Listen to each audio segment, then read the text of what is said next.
버스에 지금 막 타고 있습니다. 네, 후보님 어서 오십시오. 어서 오십시오. 네. 자, 네. 반갑습니다. 긴장됩니다. 네. 편안해서 이렇게. 편안하게 하셔도 좋습니다. 이게 네. 우리 총선 버스입니다. 총선 버스이시군요. 네, 저희가 지금 네. 전국을 이렇게 돌고 있습니다. 어떻습니까, 네. 버스? 제가 너무 멋져요. 그래요? 참 감각적이다라는 생각이 네, 네, 네. 그리고 상당히 긴장도 되네요. 무슨 긴장되시고요. 질문 나올지 질문도 전혀 사실은 안 알려주셨잖아요. 네, 그렇습니다. 네. 자, 이 서구갑인데요. 서구갑과는 어떤 인연이 있습니까? 저는 서구에서 사실은 네. 한 40년 가까이 세월을 서구에서 살았어요. 네. 예, 그러니까 뭐 네. 대학 다니기 위해서 서울에 잠깐 갔고 네. 또 뭐 유학 갔다 오고 이런 시간 네. 제외하고는 거의 뭐 서구에서만 어떻게 하다 보니까 살았네요. 네. 예. 자, 그런데 이제 아까 우리가 그 송갑석 후보, 예. 그 다음에 조영태 후보, 또 인터뷰 하셨어요? 인터뷰를 이미 했습니다만, 네.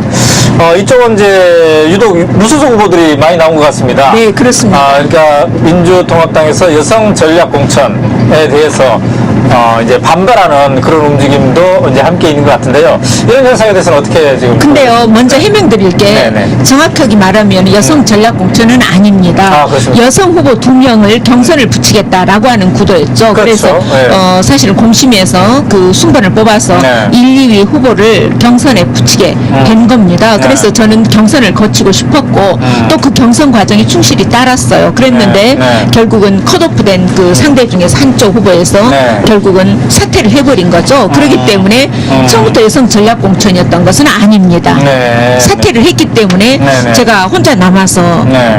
단수 후보로 결국 된 거죠. 네. 예, 그렇습니다. 어쨌든 지금 광주에서 유일한 여성 후보이지요?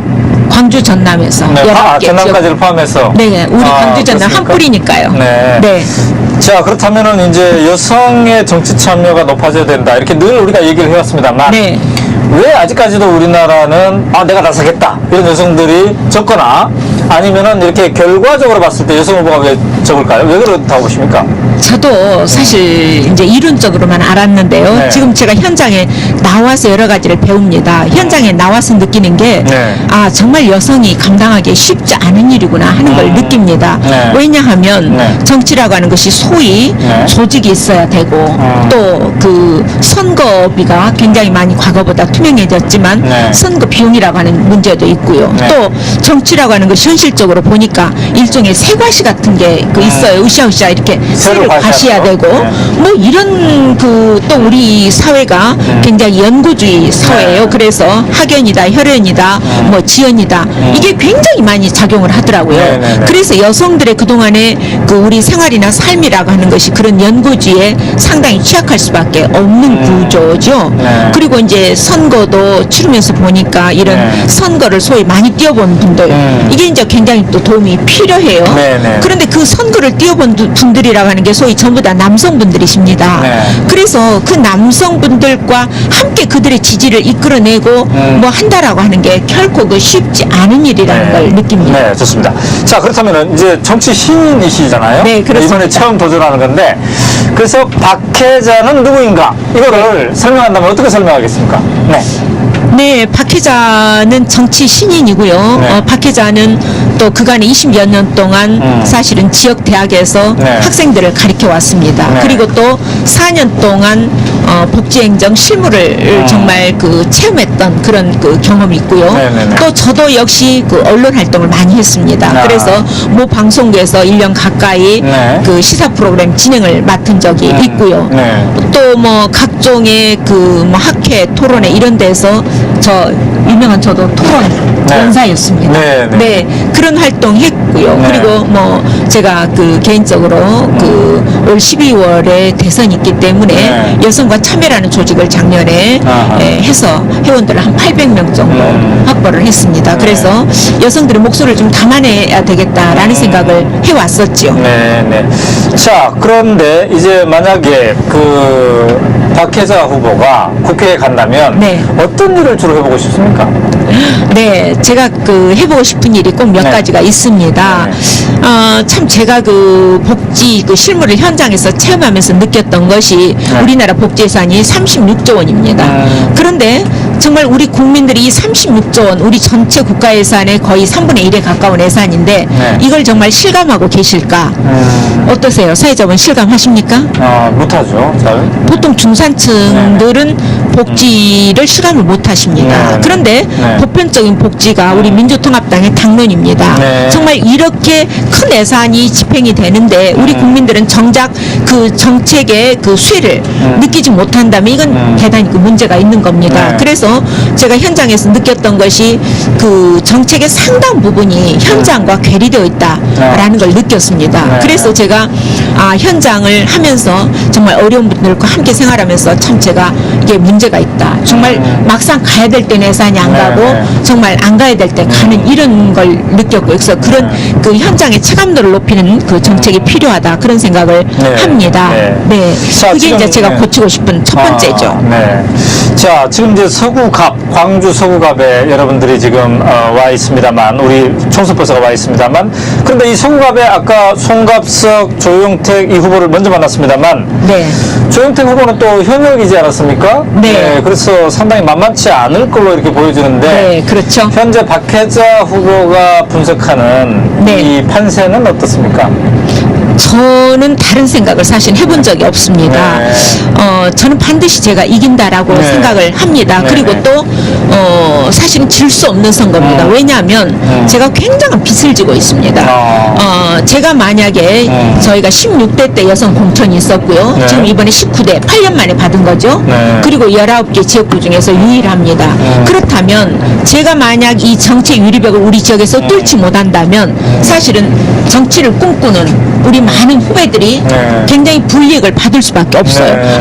광주에 여성 전략공천 줬는데도 안 되더라. 아까 전략공천이라고 말씀을 하셨기 때문에 그 표현이라고 한다면 여성의 공천을 받아도 이거 어렵더라?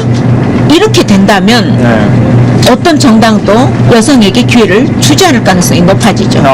그렇기 때문에 저는 이 싸움이 저 혼자만의 싸움이 아니다라고 생각을 합니다. 네. 제 어깨 위에 큰 짐이 얹어져 있습니다. 그래서 제가 기필코 이 선거에 승리를 해서 네. 최소한 우리 후배들에게 정치를 꿈꾸는 후배들에게 네. 눈은 안 돼야 되겠다. 그런 생각을 자, 하고 그러면 있습니다. 이제 선거 전략을 이제 본격적으로 가동하고 있으실 텐데, 네. 여성이기 때문에 이 점은 참 유리하다 이런 게 있다면 어떤 걸까요? 선거운동 하면서 이렇게 반응도 있었고 그럴 텐데. 네. 네. 쉬운 말로 오늘 제가 그 간대 중에 노래교실 또 저기 어디를 갔느냐면 네. 에어로빅 뭐 이런 데를 갔습니다. 네. 수영장 같은데. 그런 데는 아마 남성 후보들은 좀 가기가 좀 어려운 데죠. 네. 예. 에어로빅 옷 갈아입어도 저는 뭐 아무 상관이 없거든요. 네. 예. 그런 데 가는 건 뭐 가능하죠. 그러나 네. 다른 관점에서 여성 후보에 대해서 그다지 제가 뭐 실감할 수 있는 장점은 그렇게 많지 않은 것 같아요. 네. 저 발로 뛰어서 아침에 그 7시부터 사실 이제 시작을 합니다. 네. 그래서 저녁에 12시까지 이제 해요. 뭐 이러니까 아침에 이제 일어나서 뭐 세수도 하고 뭐 네. 샤워도 화장도 좀 해야 될 것 같고 네. 머리도 좀 만져야 되는 시간이 1시간 정도는 필요해요. 그래서 6시에 준비해서 7시에 나옵니다. 그런 것도 좀 남성에 비해서 남성들 같으면 한 5분이면 준비하고 나가지 않을까 네. 그런 생각도 합니다. 네, 그렇군요. 네. 예. 자, 그런데 그 여성 후보로 이 서구갑에서 민주통합당에서 전략직으로 이렇게 했을 때 네. 그때 조금 말이 잡음이 좀 나왔습니다. 왜냐하면 특정 대학 출신이다. 우리 박혜자 후보도 그렇고 또 그때 거론됐던 후보도 네. 특정 대학에 특히 네. 한명숙 대표랑 같이 이렇게 연결된 이런 대학이지 않느냐 이런 잡음이 나왔는데 그때를 조금 그때 오해받은 독자들이 있었다면 좀 해명한다면 어떤 겁니까? 오해받을 일이 없는 게 저는 네. 1월 25일자로 출마 선언을 했습니다. 네. 그랬고 네. 사실 장 후보가 나온 것은 저보다 훨씬 늦게 나왔죠. 저는 사실 저하고 그 선배 되시는 장 네. 후보가 나올 것을 네. 전혀 예측하지 못했습니다. 전혀 예측하지 못한 네. 상태에서 네. 제가 상대할 때는 네. 현역 의원과 또 그 송갑석 후보를 꺾겠다는 일념으로 나온 것이고요. 네네. 그랬지 그 상대를 제가 감히 제가 존경하는 선배를 네. 그 상대하게 되리라고는 사실 꿈도 못 꿨습니다. 어느 날 갑자기 언론에서 네. 선배가 나오신다고 해서 제가 너무나 놀랐었고요. 그렇기 때문에 전혀 그 계획된 바가 아니었고요. 또 이제 뭐 특정 대학 여대 출신 말씀을 하시는데요. 저도 참 대학 4년 다녔고 대학원을 2년을 다니면서 6년을 세월을 보냈습니다. 네. 그럼에도 불구하고 저는 중앙에서 활동하지 않았기 때문에 주로 이제 제가 활동 무대가 우리 그 광주 전남이었기 때문에 많은 분들이 저는 제가 심사를 공심에도 들어가 보니까 저는 그 라인으로 보는 것 같지를 않더라고요. 죄송한 말씀 같습니다. 네, 예, 그래요. 저는 그렇게 보는 것 같지 않았어요. 왜냐하면 중앙 무대에서 활동한 특정 대학이겠죠. 그런데 요즘 세상이 어떻습니까? 우리 이제 민주화 이후의 과제는 지방 분권 아닙니까? 그런데 지방 분권이라고 하는 게 말하자면 서울에 있는 뭐 산업이나 서울에 있는 공공기관을 지역으로 옮겨놓는다고 해서 지방 분권이 되는 게 아니고요. 사실은 지방 분권은 지역에게 인재들이 클 수 있는 기회를 주는 게 사실은 저는 지방 분권에 더 큰 의미가 있다라고 봅니다. 근데 지역 인재, 지역에서 활동한 여성들에게도 기회를 주는 거, 이거야말로 우리 지방 분권의 진정한 그 의미다 이렇게 생각을 합니다. 자, 이제 인터뷰를 거의 마무리해야 될 시간이 됐는데요. 네. 저희가 내려와서 보니까 어떤 민주당에 대한 그 비판 이런 네. 것들이 상당히 많이 있는 것 같습니다. 네, 그동안 있습니다. 해놓은 게 뭐냐, 뭐 많이 지진했지만 이런 게 좀 부담감이 될 듯한데. 나는 앞으로 민주당으로서 이렇게 당선이 되면 나는 절대 그런 비판이 나올 일을 반복하지 않을 것이다. 이러한 뭔가가 있다면 뭐 때문에 그런가요? 이제 결국 그 정치라고 하는 게 뭐냐라는 걸 저는 생각을 해보면 결국 정치는 그 소통인 것 같아요. 그래서 유권자들과 소통하는 것이고 그것을 정책을 통해서 또 소통을 하는 것입니다. 네. 그래서 정책이라는 것을 통해서 유권자들의 목소리를 정책 속에 담아내고 또 중앙이나 어떤 그 애산처의 이러한 그 기능들을 또 정책 속에 같이 실어서 조화를 이루는 것이죠. 그렇기 때문에 결국은 제가 지금의 그 민주당에 대한 비판이나 이러한 것을 겸허하게 받아들이면서도 앞으로 우리 그 민주통합당 그리고 저 박혜자는 충분히 지역민들과의 소통을 통해서 정책을 만들고 또 제가 활동 범위도 그러한 지역민들과의 그 귀를 열어놓은 열린 마음으로 하는 것이 가장 중요하지 않을까 그런 생각을 합니다. 네. 자, 이제 한 30초 정도 우리 카메라 보시고 네. 우리 서구갑 그 유권자들에게 마무리 인사하는 시간 갖겠습니다. 예, 30초 정도 드리겠습니다. 네, 이번 총선은 단순한 총선이 아닙니다. 대선으로 가는 길목에 있는 선거입니다. 여러분들 어떻습니까? 지난 4년간 정말 힘들고 고달프셨죠. 이 상황이 다시금 우리가 잘못하면 5년을 더 기다려야 됩니다. 5년의 세월, 그러게 되면 10년입니다. 10년이면 강산도 변합니다. 우리 이번에 분명하게 바꾸십시다. 그 바꾸기 위해서는 이 박혜자와 함께 여러분들이 해주셔야 합니다. 박혜자를 압도적인 지지로 당선시켜서 여러분들이 민주통합당이 정권교체의 주역이 될 수 있도록 그렇게 여러분들께서 힘을 모아주십시오. 여러분들 박혜자와 함께 해주실 것을 부탁드립니다. 네, 감사합니다. 네, 좋은 성과 있기를 기대하겠습니다. 네, 감사합니다. 네.